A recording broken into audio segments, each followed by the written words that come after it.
Harrison Butker. Dude, what is this guy doing, dude? It's really interesting. This guy, I did a little research on him today, and it's really alarming the context behind the guy who shows up and delivers this message. Now, mind you, we have to take into account where he is. He's at Benedictine College. It's a private Catholic college. It's $35,000 a year tuition. So the people who have gone to this school that he's speaking to, they've spent anywhere from $140,000 to $175,000 completing their college education. That's a lot of money. And his messaging is really interesting. It's like, hey, women, you've been lied to. Diabolical lies. Really, the greatest thing you can do is to become a homemaker, to forget about that 150 grand you just dropped on your education. You need to go find a man to support so he can achieve and you can raise his brats. I mean, those are strong words, but what's really interesting is when you look at the life of privilege from his smallest years, this guy's path to this commencement speech is really astounding. And in fact, his mother, we're going to take a look at his own mom. So, I mean, it's really interesting. These guys who, they drop the Christian card, they drop the morality card, they drop the great family card, but it's all a wash because at the end of the day, their kids, their families have problems all up and down the map. And they always have. And I mean, you know, even with his Christianity and Catholicism, the Bible says slavery is okay. So, what does that mean? That means that if you're a Christian, your main religious book is toxic. It supports a system of ownership of other human beings that's completely inhumane and everybody knows is wrong. And yet, your religious texts seem to think it's okay. You don't get to separate yourself from that as a Christian. You either A, agree with your Bible and you too think slavery is okay, or B, you have to admit there's a whole bunch of toxic in there. Maybe that whole book is sort of a fraud, right? I mean, if you go to work for a business and they hand you your employee handbook, and in that employee handbook, it says that slavery is cool and okay, as long as you're pretty nice to the slaves, are you working at that job? Are you going to think anything in that employee handbook is valuable? Or are you going to look at it and be like, damn, this job, this company is inhumane? That's your Bible. For me, I'm not about this. I don't care what happens to this guy. This is kind of the norm. A significant portion of the people in power in America, in government, are just as toxic and hypocritical as this here. It's interesting, though, this ruse. And it's really ironic, too, that Butker here, he really lays into this idea of America. Oh, these kids are fatherless, and America's got a problem with fatherlessness, while he is on a team with a coach so dedicated to his career that his own sons are disasters. I'm not saying the two are connected, but to some degree, sometimes they are. A lot of these men that are out there overachieving with their careers, their families pay the price for that because they have kids that don't have a dad around. But anyway, let's check this out, shall we? All right, here we go. Impacted major life issues. Things like abortion, IVF, surrogacy, euthanasia, as well as a growing support for degenerate cultural values in media, all stem from the pervasiveness of disorder.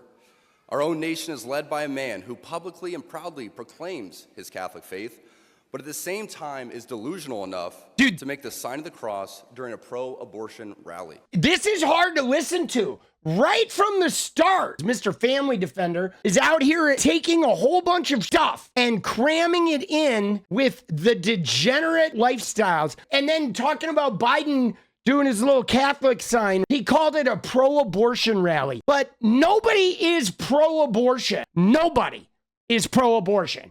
Nobody. They're just not. If you talk to women that have had abortions, none of them loved having to make that decision, okay? None of them relished in it. It was the hardest decision of their lives. It's not something that women go into lightly. Even though these MFers like to paint it that way, they like to make it seem like people are just going down in the 8th month and being like, let's go, let's get rid of this thing. It's not. Nobody is pro-abortion. People are pro-choice, which means that whether a woman's womb becomes an incubator that carries a baby to term is the choice of the woman. That's all it is. It's the mother's womb. You can't force her to incubate, period. It is not pro-abortion. But right off the bat, his framing is one of superiority of Christians. The hugest change, if you go back 70 years ago, women were essentially indentured servants. They couldn't have jobs. They couldn't get their own credit cards. They couldn't get their own bank loans. They couldn't. They had to marry a man and become a homemaker and just be tied to raising those kids. And then they're stuck. They can't leave. And that's a future that these guys want back. Dude, he just pisses me off from the beginning. We're 30 seconds in, and I'm all ready to wipe the floor with this guy. He has been so vocal in his support for the murder of innocent babies that I'm sure to many people, it appears that you can be both Catholic and pro-choice. He is not. All right, so there again, he's got to relate a woman having control of her own womb to murdering innocent babies. I'd be real curious to see, is he going to mention all the innocent babies that died in Gaza? Is that going to come up? Or all the innocent babies that are dying of starvation here in America? Come on. Not alone. From the man behind the COVID lockdowns to the people pushing dangerous gender ideologies onto the youth of America, they all have a glaring thing in common. They are Catholic. This is an important reminder that being Catholic alone doesn't cut it. These are the sorts of things we are told in polite society to not bring up. You know, the difficult and unpleasant things. But if we are going to be men and women for this time in history, we need to stop pretending that the Church of Nice is a winning proposition. We must always speak and act in charity, but never mistake charity for cowardice. See, that's really interesting because he's talking about having these difficult conversations. But if we really want to have a difficult conversation about Catholic churches and churches in general, we really got to ask, why are people in Catholic churches and churches in general being so abusive to kids? Huge problems in the church. Huge. But they don't want to have those kinds of discussions. And him, the Church of Nice, see, this is a new thing that is happening now where even with these crazy influencers like that Melanie Mack woman who goes around using the F slur, there's some new resurgence in religion of thinking that they can just be openly toxic and that it's somehow supported by God. He's been the Jesus judge of what lifestyle is valid or not valid. Dude, I've read the Bible. That ain't part of the walking around claiming that you're the righteous and you get to tell everybody whose life is valid and whose isn't. It is safe to say that over the past few years, I've gained quite the reputation for speaking my mind. I never envisioned myself nor wanted to have this sort of a platform, but God has given it to me, so I have no other choice but to embrace it and preach more hard truths about accepting your lane and staying in it. Oh, here. Now he's talking about accepting your lane and staying in it. This is a recurring theme of him as he's about to just veer right out of the lane, baby! Come on!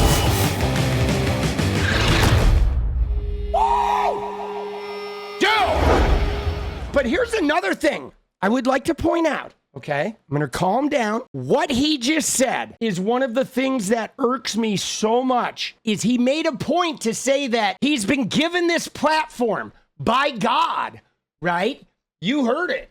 We heard it. He said that. He said he was blessed by God to have a platform. And here's the deal. You can't go 5 minutes in America without seeing some Christian, whether it's an athlete or a video game player or some politician or something, talking about how blessed they are by God, how God blessed them with money or a platform or winning a game or winning a video game tournament. They're always like, God is good. God has blessed me. And it's like, really? Did God really bless you to be a kicker in the NFL and make millions of dollars? So what is God doing to all the kids that are dying of starvation? Is he cursing them? Why aren't they getting blessed? He went to a high school that cost $33,000 a year. Why did this guy, who was born into riches, why does he get blessed with a platform by his God? Meanwhile, probably within 20 miles of his wealthy house, there's starving kids that aren't getting blessed. There's kids dying in Gaza that aren't getting blessed. There's kids dying of cancer that aren't getting blessed. There's kids drinking leaded water in Flint, Michigan, and Jackson, Mississippi that aren't getting blessed. So where's his God then? Right? Because you don't get it both ways. You don't get a God that blesses you to be a field goal kicker, but then that God is washing his hands of all the bad that's happening to everyone else. But that's what they do with religion. They look at all the bad shit and say, oh, free will, na-da-da-da-da, and then, oh, but I just won $1 million, or I just got a $20 million contract. I'm so blessed by God. When in fact, if you actually read the Bible, these people making $20 million contracts, those would be the very people in hell. Those people hoarding wealth while other people are starving. And that's a real problem. Pisses me off, bro. And I see it every day. It's like Calvinism. He was massively privileged. And we're going to get into that in a minute. As members of the church founded by Jesus Christ, it is our duty and ultimately privilege to be authentically and unapologetically Catholic. Yeah, you're privileged, all right. Even within the church, people in polite Catholic circles will try to persuade you to remain silent. There even was an award-winning film called Silence, made by a fellow Catholic, wherein one of the main characters... Was that about the rapey priest? I don't think so. You think he's going to mention the rapey priest? Grasping a crucifix, quiet and unknown to anyone. I bet he doesn't. As a friend of Benedictine College, His Excellency Bishop Robert Barron... Dude, Harrison Butker touched me! ...was exactly what the cultural elite want to see in Christianity. Private, hidden away, and harmless. Our Catholic faith has always been countercultural. Our Lord, along with countless followers, were all... Dude, he says his Catholic faith has always been countercultural. Dude, the Vatican, bro. That ain't a counterculture. That is like so wealthy. And before the Reformation, too, they were like selling entrance to heaven, weren't they? Her teachings. The world around us says that we should keep our beliefs to ourselves whenever they go against the tyranny of diversity, equity, and inclusion. We fear speaking truth. Dude, look at that. There he threw in DEI, the tyranny of diversity, equity, and inclusion. Now, I'm not a religious guy anymore. I was when I was a kid. But let me just ask you this. Anybody, do y'all think Jesus would be in favor of DEI?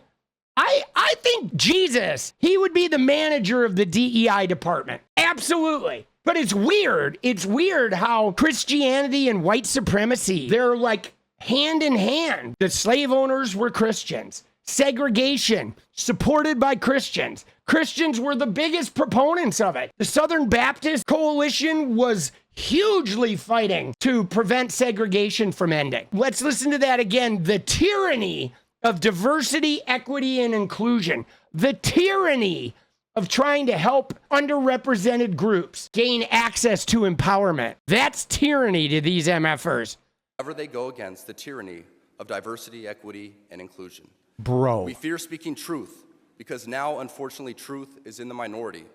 Congress just passed a bill where stating something as basic as the biblical teaching of who killed Jesus could land you in jail. All right, so there's his thing. Like, that's a new thing for some of these Christians, is to try and take Pontius Pilate out of the equation. But make no mistake, before we even attempt to fix any of the issues plaguing society, we must first get our own house in order, and it starts with our leaders. The bishops and priests appointed by God as our spiritual fathers must be rightly ordered.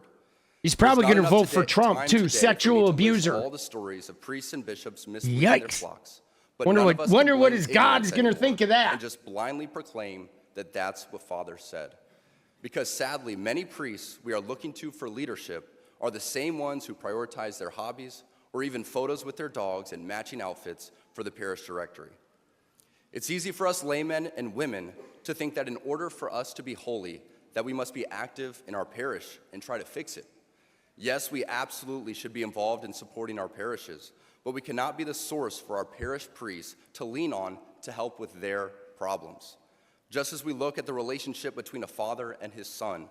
By the way, dude, I was right. The Catholic Church in the Middle Ages was the one that sold indulgences. The Catholic Church sold entrance to heaven. The Catholic Church was literally the slimiest element of Christianity. That's why the Reformation happened. Just as we look at the relationship between a father and his son, so too should we look at the relationship between a priest and his people. It would not be appropriate for me to always be looking to my son for help when it is my job as his father to lead him. St. Jose Maria Escriva states that priests are ordained. Why is he just talking about his son? What about if you have a daughter? Come on. To serve and should not yield to temptation to imitate lay people, but to be priests through and through. Tragically, so many priests and don't touch the kids. Much of their happiness Please from the stop touching kids, from their Butker. parishioners. And in searching for this, they let their guard down and become overly familiar. This undue familiarity will prove to be problematic every time because, as my teammate's girlfriend says, familiarity breeds contempt. Dude, he brought Taylor Swift into it. His teammate's girlfriend, he says. Oh, homie's trying to bring Taylor Swift into it to defend his little patriarchal wet dream. That Wow. some want to see the priest as just another man. That is not so. They want to find in the priest those virtues proper to every Christian, and indeed every honorable man: understanding, justice, a life of work, priestly work in this instance, and good manners.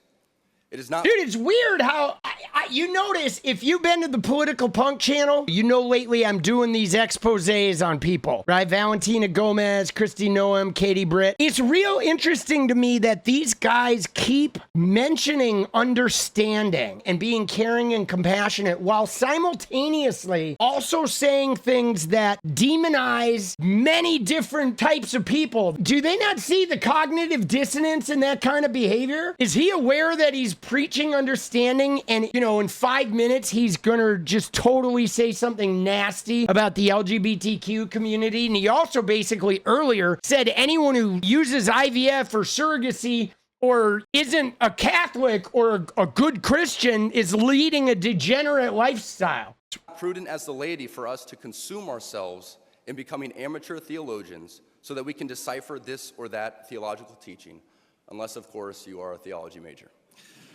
We must be intentional with our focus on our state in life and our own vocation. And for most of us, that's as married men and women. Still, we have so many great resources at our fingertips. There it is. That it doesn't take long The to family. find traditional and timeless teachings that haven't been ambiguously reworded for our times. Plus, there are still many good and holy priests, and it's up to us to seek them out. The chaos of the world is unfortunately reflected in the chaos in our parishes, and sadly, in our cathedrals too. As we saw during the pandemic, too many bishops were not leaders at all. They were motivated by fear of being sued, fear of being removed, fear of being disliked. They showed by their actions, intentional or unintentional, that the sacraments don't actually matter. So this guy's trying to come down on pastors who didn't have open church in the middle of a worldwide pandemic. Wow. He wanted the priest to just, church is in session. Screw the pandemic. Screw the sick. Let's get everybody dead here so we can just rebel against the 8 million people who died worldwide. What an idiot. Because of this, countless people died alone without access to the sacraments, and it's a tragedy we must never forget. As Catholics, we can look to so many examples of heroic shepherds who gave their lives for their people and ultimately the church. We cannot buy into the lie that the things we experienced during COVID were appropriate. Over the centuries, there have been great wars, great famines, and yes, even great diseases, all that came with a level of lethality and danger. But in each of those examples, church leaders leaned into their vocations and ensured that their people received the sacraments. Great saints Dude, like that's Saint what he's Damien of worried Malachi, about. who knew the dangers of his ministry. Dude, he's stayed for worried 11 about the years as the spiritual sacraments. leader to the leper colonies of Hawaii. That is so selfish and trashy. His heroism is looked at today as something set apart and unique. Come on, when bro. ideally, it should not be unique at all. Grandma's For as a dead father loves his because, child, so a shepherd should love his spiritual children. because the neighbor That needed goes their even more so sacraments. for our bishops, these men who are present-day apostles. Our bishops once had adoring crowds of people kissing their rings and taking in their every word. Dude, that's toxic, dude. The bishops had people kissing their rings. Yeah, well, your bishops also had people who were paying money. They were trading the Skrilla to get into heaven. They were selling salvation with those indulgences, kissing the ring. Oh yeah, let's kiss the ring. Who knows what that MFer's doing, right? But now relegate themselves to a position of inconsequential existence. Now, when a bishop of a diocese or the bishops' conference as a whole puts out an important document on this matter or that, nobody even takes a moment to read it, let alone follow it. No. Today, our shepherds are far more concerned with keeping the doors open to the chancery than they are with saying the difficult stuff out loud. It seems that the only time you hear from your bishops is when it's time for the annual appeal, whereas we need our bishops to be vocal about the teachings of the church, setting aside their own personal comfort and embracing their cross. Our bishops are not politicians, but shepherds. So instead of fitting in the world by going along to get along, they too need to stay in their lane and lead. I say all of this not... Dude, now he's talked about staying in the lane twice, right? What lane is he in, bro? Is he a field goal kicker or is he Jesus? I'm having a little trouble deciphering. Place of anger, as we get the leaders we deserve. But this does make me reflect on staying in my lane and focusing on my own vocation and how I can be a better father and husband and live in the world, but not be of it. Focusing on my vocation while praying and fasting for these men will do more for the church than me complaining about her leaders. I don't think this guy's really fasting. Let's look at his contract, dude. 5 years, $20 million, bro. Homie, I'm sorry, bro, but when you're getting a $20 million paycheck, not eating for the night or whatever for your religious ceremony, that doesn't mean shit, bro. This guy's a fraud. I don't think people who even believe deeply in religion should have that kind of money. Money is the root of all evil. It'd be easier for a camel to go through the eye of a needle than a rich man gain entrance to heaven. But why is it that so many rich men talk about how they're nothing but blessed to have riches that nobody in the world has? It's ridiculous. Nobody should have that much money. There's no need. It's overkill. It's absolute oversaturation of wealth. Because there seems to be so much confusion coming from our leaders, there needs to be concrete examples for people to look to in places like Benedictine, a little Kansas college built high on a bluff above a little Kansas college that costs $35,000 a year. Christ-centered existence is the recipe for success. You need to look no further than... Let me just tell you this, dude. It's $35,000 a year to go to Benedictine College, not including room and board. That's just tuition. Who you think's going to this school? Over the past 20 years, enrollment has doubled. Construction and revitalization are a constant part of life, and people, the students, the faculty and staff, are thriving. This didn't happen by chance. In a deliberate was another to embrace traditional Catholic blessing values, by God, right? Benedictine has gone from just another liberal arts school with nothing to set it apart to a thriving beacon of light and a reminder to us all that when you embrace tradition, success, worldly and spiritual, will follow. I am certain the reporters at the AP could not have imagined that their attempt to rebuke and embarrass places and people like those here at Benedictine wouldn't be met with anger, but instead met with excitement and pride.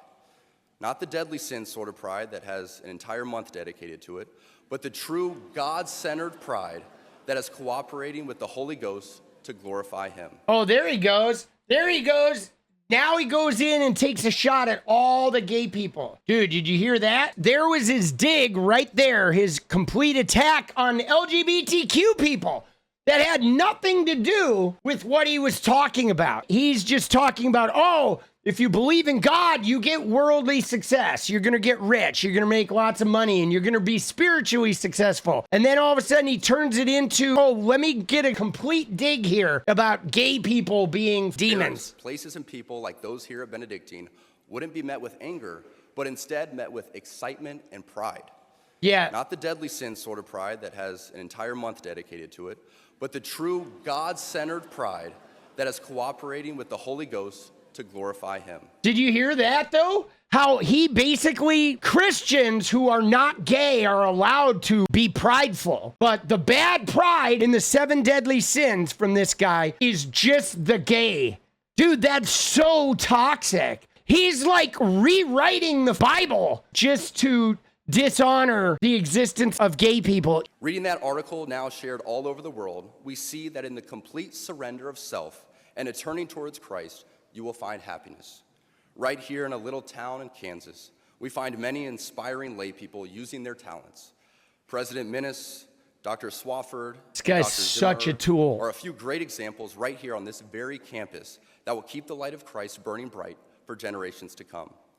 Being locked in with your vocation and staying in your lane is going to be the surest way for you to find true happiness and peace in this life. He says, it is essential that we focus on our own state in life. He says as he veers like side to side out of his lane to run over everybody who's not a Catholic. Homie is like a drunk driver, just driving over everybody, all the while saying, hey, make sure you stay in your lane. Sorry, I just drove your whole family over. Whether that be as a layperson, a So priest, toxic, or bro. religious. Come on. Ladies and gentlemen of the class of 2024, you are sitting at the edge of the rest of your lives.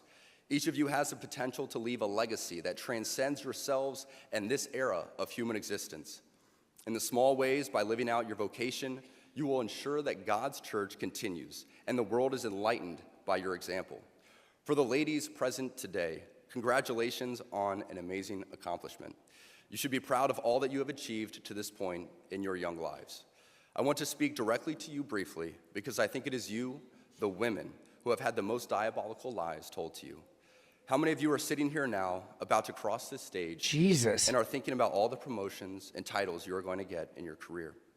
Some of you may go on to lead successful careers in the world, but I would venture to guess that the majority of you are most excited about your marriage and the children you will bring into this world.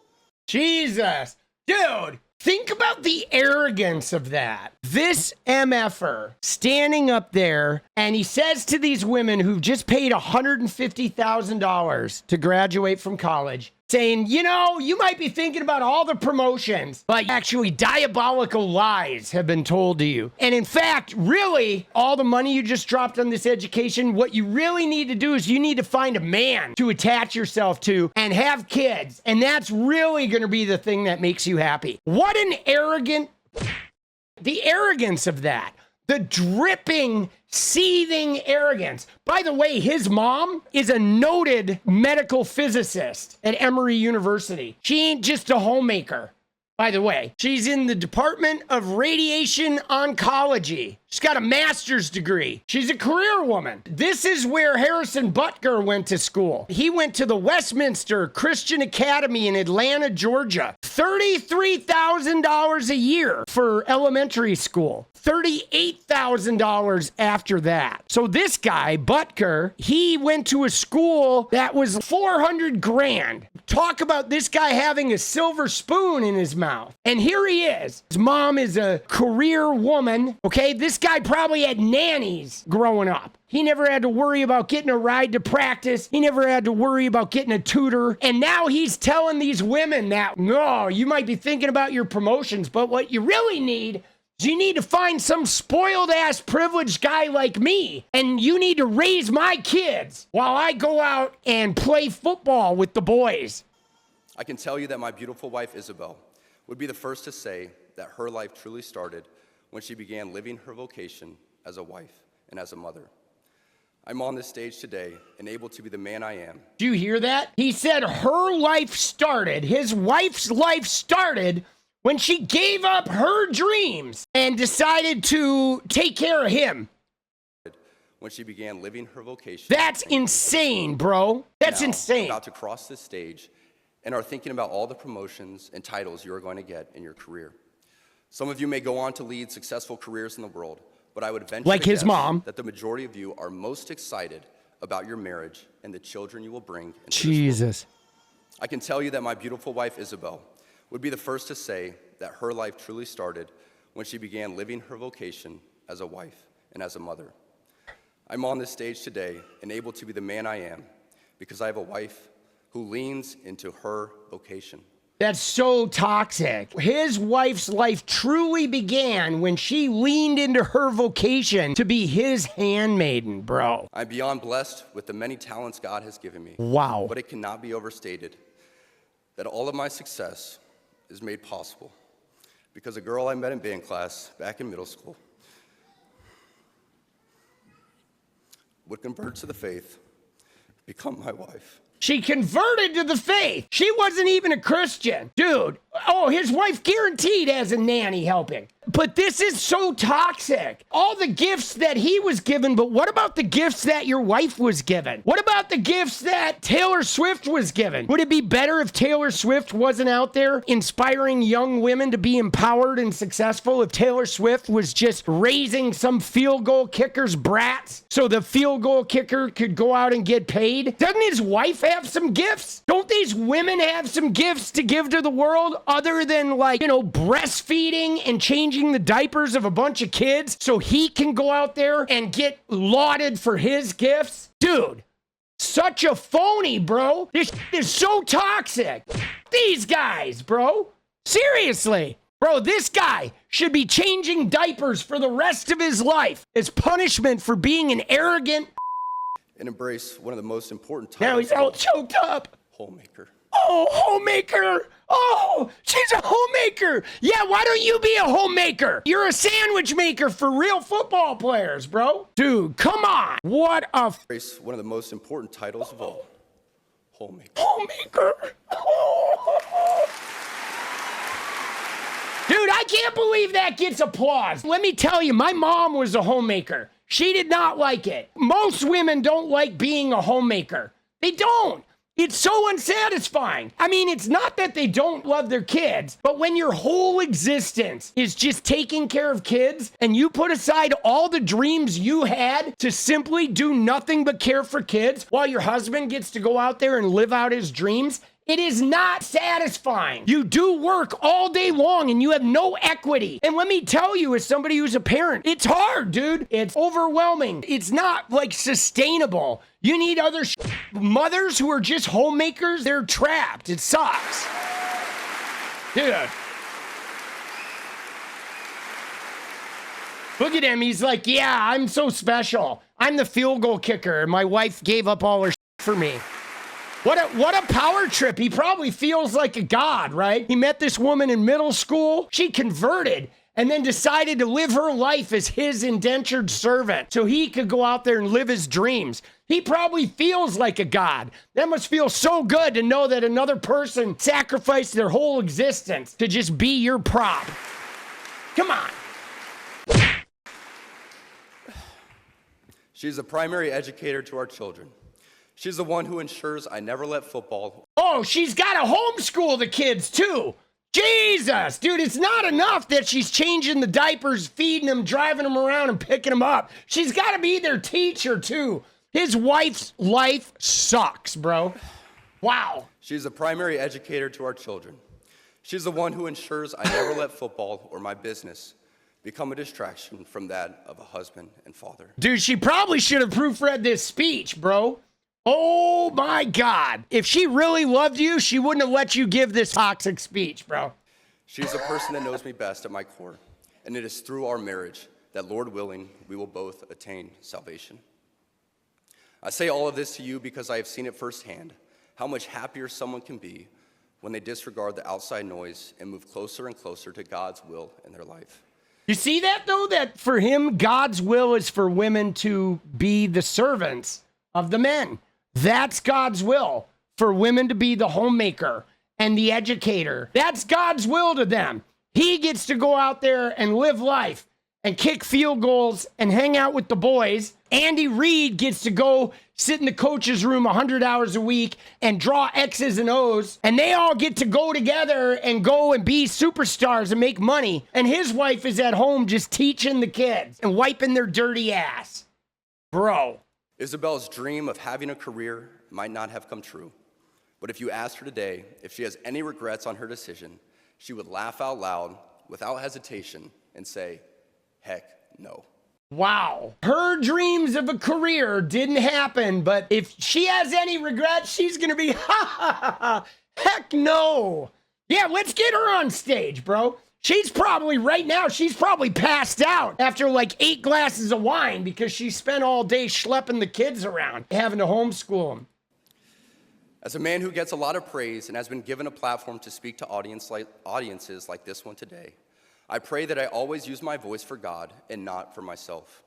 Everything I am saying to you is not from a place of wisdom, but rather a place of experience. Yeah, it's I'm not hopeful that wise. these words will be seen as those from a man, not much older than you, who feels it is imperative that this class, this generation, and this time in our society must stop pretending that the things we see around us are normal. Heterodox ideas abound even within Catholic circles, for let's be honest, there is nothing good about playing God with having children, whether that be your ideal number or the perfect time to conceive. No matter how you spin it, there is nothing natural about Catholic birth control. Oh my God, now he's bringing out the anti-birth control. You see what these guys are after? Bro, dude.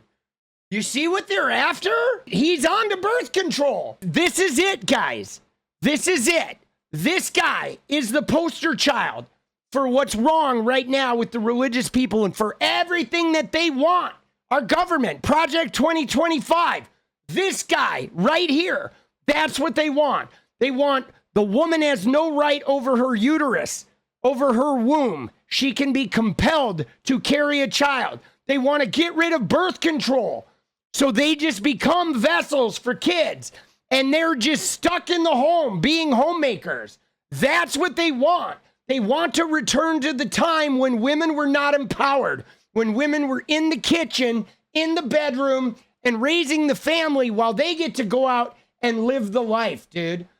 It's f***ed up, bro. Orthodox ideas abound even within Catholic circles. For let's be honest, there is nothing good about playing God with having children, whether that be your ideal number or the perfect time to conceive. Right. If you're taking birth control, you're playing God. But if you're standing up here telling women to give up their careers and stop having dreams and stop wanting to have their own lives so you could be a handmaiden, that's not playing God. That's just being Harrison Butker, the extraordinarily rich kid who's lived a life of privilege the whole time. And now he wants all the women to yeah, no, you don't need to go out there and succeed. You need to take care of us, dudes.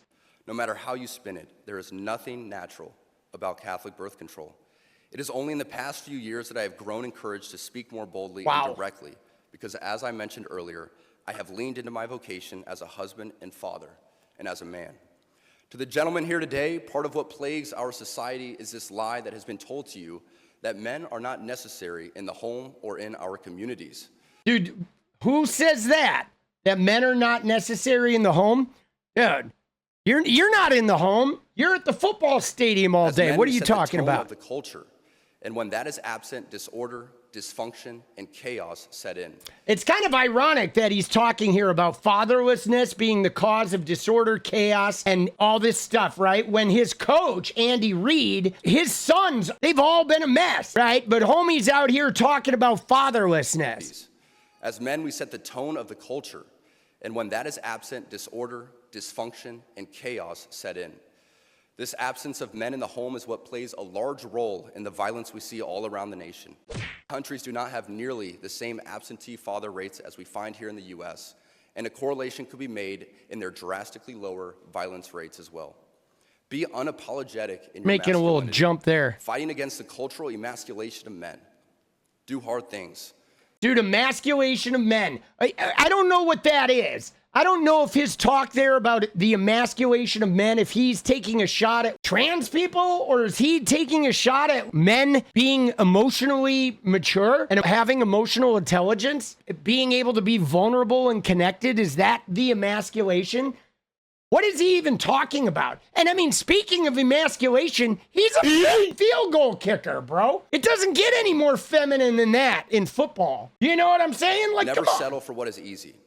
You might have a talent that you don't necessarily enjoy, but if it glorifies God, maybe you should lean into that over something that you might think suits you better.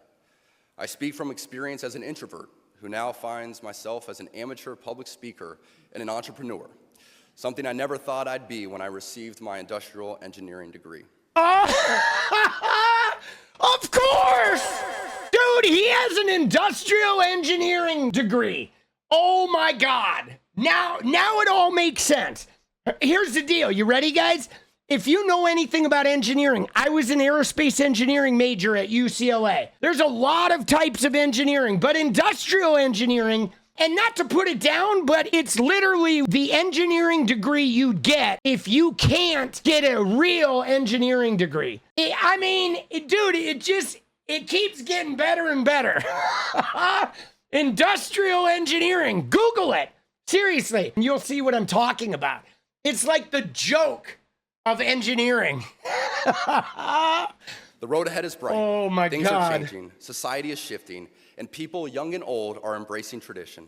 Not only has it been my vocation that has helped me and those closest to me, but not surprising to many of you, should be my outspoken embrace of the traditional Latin Mass.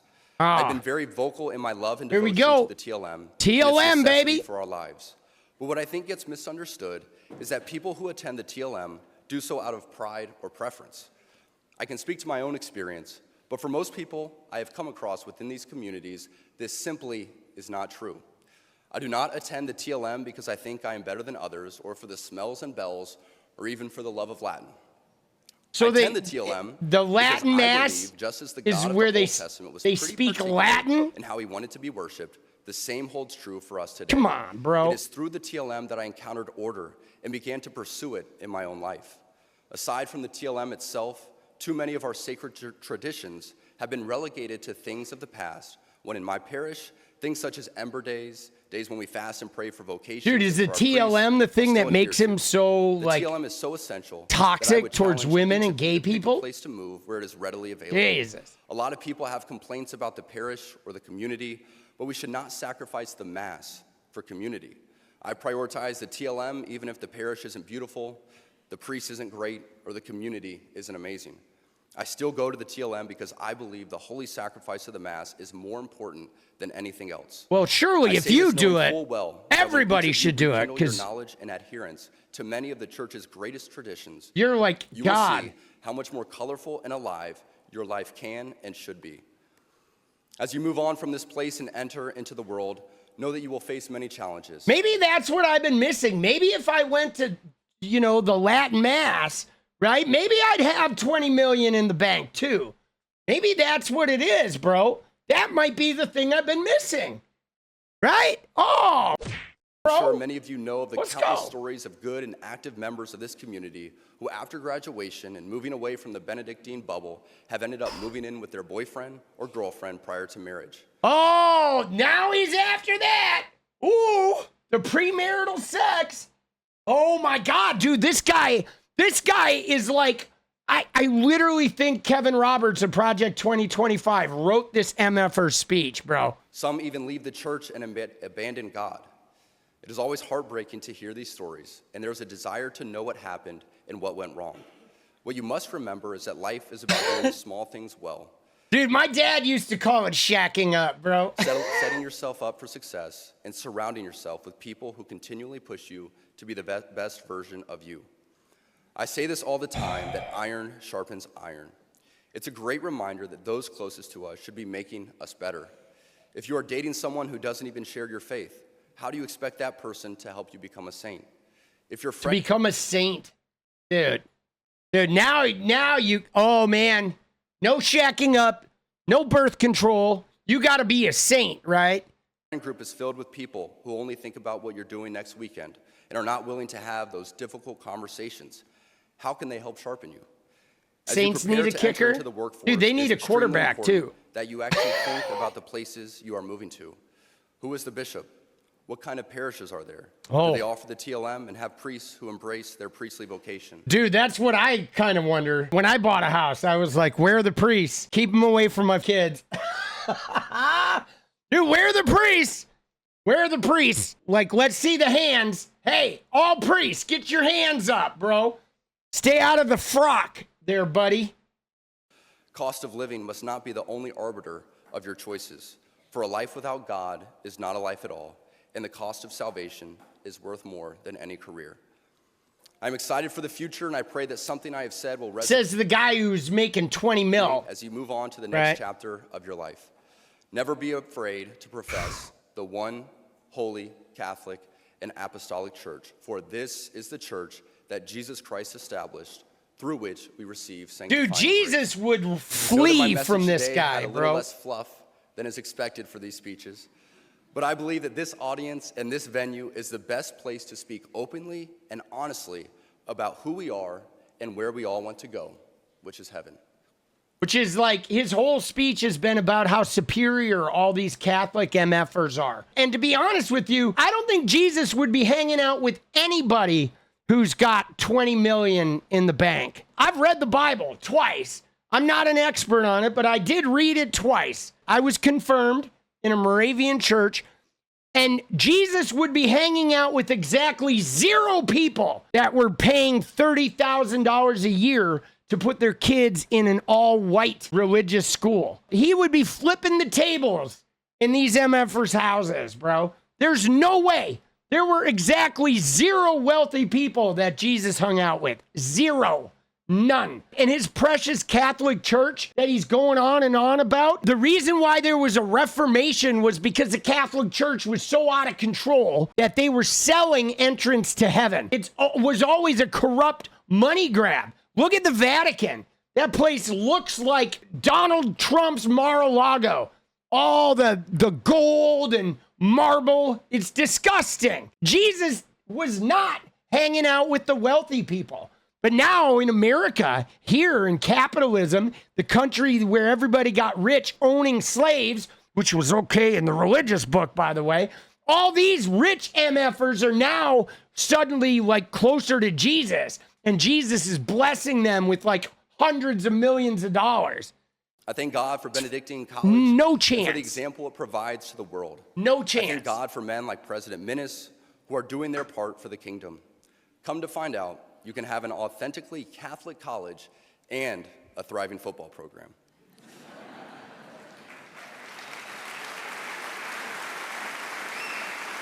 You think he's going to give a plug here for the sexual abuser, Donald Trump? Make no mistake, you are entering into mission territory in a post-God world, but you were made for this, and with God by your side and a constant striving for virtue within your vocation, you too can be a saint. Christ is King to the heights. Wow. Dude, he's getting a standing ovation. Now, wait, I want to look at something because I think we should notice something here about this Benedictine College, right? Let's watch these people stand up. Let's look at this room. And what do you notice about this room as you look here through the people, right? Do you notice something about it? How they're all white. White supremacy and Christianity are tied hand in hand.